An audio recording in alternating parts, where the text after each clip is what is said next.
क्या तुमने कभी कार्ड्स खेला है, साइकिलिंग करी है या कि गेम्स जैसे कि क्रिकेट, फुटबॉल, बैडमिंटन खेला है? ऑफ कोर्स तुमने खेला ही होगा। और क्या तुमने ये भी नोटिस किया है कि ये सारी एक्टिविटीज करने में कितना मजा आता है? अब इन पिक्चर्स को देखो, कुछ याद आया? बस डिफरेंस इतना है कि ये उनके जमाने के गेम्स हैं, हमारे tomorrow for sure. पर दादाजी के जमाने के गेम्स। स्कूल में वो एक पीटी पीरियड, क्लासेस के बीच में वो एक छोटी सी ब्रेक। कितना इंटरेस्टिंग है ना? एक काम जो तुम डेली और कंटिन्यूअसली करते हो, उससे कुछ हट के तुम करते हो एंजॉयमेंट के लिए। इसी को हम कहते हैं रिक्रिएशनल एक्टिविटी। जो एक्टिविटी तुम परफॉर्म करते हो काम के अलावा for the purpose of enjoyment, जो एक्टिविटी तुम्हें कहीं ना कहीं रिलीफ देती है टेंशन और थकान से।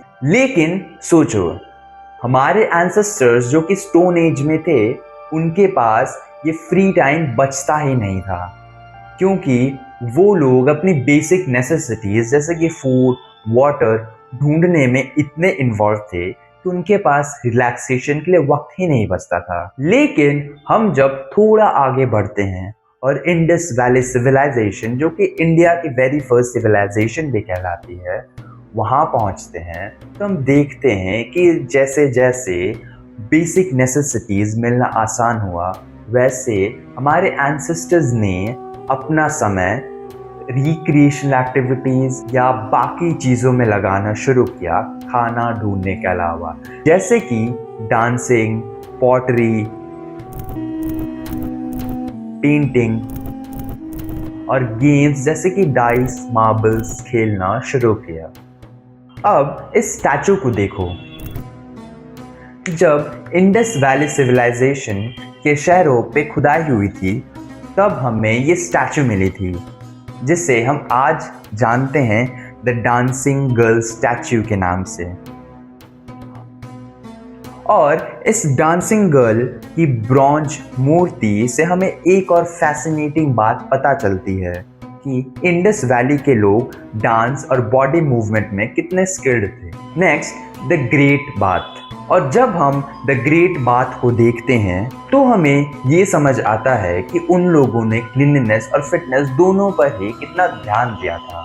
ये ग्रेट बाथ एक लार्ज पब्लिक टैंक था, एक मॉडर्न स्विमिंग पूल की तरह, जो कि इंडस वैली सिविलाइजेशन के लोग यूज करते थे, जिसमें पानी भरने और निकालने के लिए एडवांस ड्रेन्स और वाटरप्रूफ ब्रिक्स यूज की गई थी। इसकी कंस्ट्रक्शन और इम्पोर्टेंस ये दिखाती है कि जो लोग हजारों साल पहले जीते थे, वे स्विमिंग और वाटर स्पोर्ट्स जैसी एक्टिविटीज में कितना इंडल्ज्ड हुआ करते थे। और आज जैसे आजकल के बच्चे छोटी उम्र में खिलौनों से खेलना पसंद करते हैं, वैसे ही उस समय के बच्चे मिट्टी के खिलौनों से खेला करते थे, जिन्हें हम टेराकोटा टॉयज के नाम से जानते हैं। हम सब जानते हैं कि हेल्दी और फिट बॉडी बनाए रखने के लिए हाइजीन का ध्यान रखना कितना ज़रूरी है, और ये बात इंडस वैली के लोग अच्छी तरीके से समझते। उनके शहर जैसे मोहनजोदाड़ो और हड़प्पा में हर घर के पास अपना प्राइवेट बाथरूम और टॉयलेट था।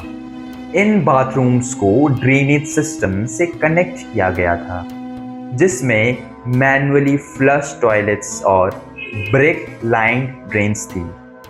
हर स्ट्रीट के साथ कवर्ड ड्रेनेज चैनल्स बने हुए थे और हर घर से पानी उन्हीं ड्रेन्स में जाता था। उनके पास प्राइवेट वेल्स भी थे, जो उनके एडवांस सैनिटेशन सिस्टम को सपोर्ट करते थे। सोचो, इतनी advance hygiene awareness thousands of years पहले। तो चाहे वो गेम्स हो, डांसिंग हो या हाइजीन, इंडस वैली के लोग सिर्फ सरवाइव ही नहीं करते थे, बल्कि एक हेल्दी और बैलेंस्ड लाइफ जीते थे। और इसी में थी फिजिकल एजुकेशन की रियल इम्पोर्टेंस।